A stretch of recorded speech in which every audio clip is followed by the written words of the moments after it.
हो, तुम ठाकुर जी की सेवा करती हो, तुम्हारे गुरुजी कृष्णदास पेहारी जी, इसलिए गुरुजी नहीं आते, तुम्हारी वजह से हमारा घर जो है गुरुजी के चरणों से नहीं अंकित हो पाया। अब पत्नी कहे मुझे आपके गुरुजी से कोई दिक्कत नहीं, आप किन्हीं को भी भजो, लेकिन अब मैं एक बार दीक्षा ग्रहण कर चुकी, मैं वैष्णव परंपरा में आ चुकी, मैं कैसे त्याग दूं? गुरुजी तो घर आते ही नहीं थे। एक समय ऐसा आया कि पृथ्वीराज ने भी घर पर प्रसाद पाना बंद कर दिया। आश्रम जाते गुरुजी के पास ही भोजन करते। अब इससे परेशान हो गई उनकी पत्नी, अब क्या करें? तब एक दिन कृष्णदास पेहारी जी के दर्शन करने के लिए पत्नी गई और उन्होंने जाके चरणों में निवेदन किया, गुरुजी मुझे कोई दिक्कत नहीं कि मेरे पति के गुरुदेव अलग, पर उनकी वजह से घर में ये सब होता है, वो मुझे जबरदस्ती कहते हैं इनसे दीक्षा लो, आप कुछ कृपा करो।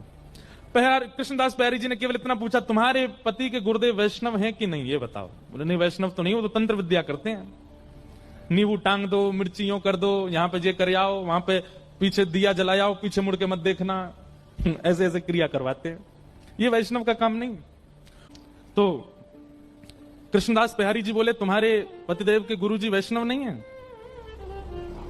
बोले वैष्णव तो नहीं है, वो तो ये सब क्रियाकलाप करवाते हैं। बोले रुको हम देखते हैं उनको जाके। और यहां पेहारी जी अपना कमंडल लेकर के और पहुंच गए। आमेर से थोड़ी दूरी पर ही तारानाथ की आश्रम था। वो आश्रम के द्वार के बिल्कुल बाहर जाकर के कृष्णदास पेहारी जी बैठ गए, अपना चिमटा काट दिया, धूना लगा करके बैठ के वहीं अपना भजन करने लगे।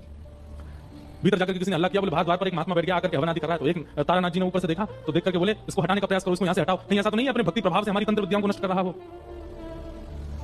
सब लोगों ने जाकर के प्रयास किया, लेकिन कृष्णदास पेहारी जी को कोई हटा नहीं पाया।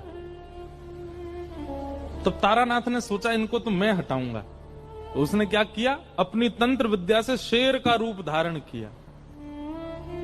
और शेर का रूप धारण, उसको लगा ये डर के मारे भाग जाएंगे। शेर बन करके जैसे ही आया कृष्णदास पेहारी जी के पास, धारने लगा सामने खड़ा होकर के। कृष्णदास पेहारी जी बोले, हो तो तुम गधे और बन के शेर आए हो।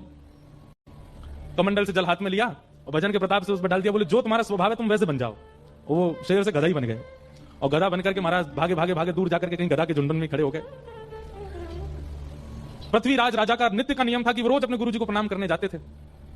आज जैसे ही गाजे बाजे दल बल के साथ में गुरुदेव को प्रणाम करने के लिए आए,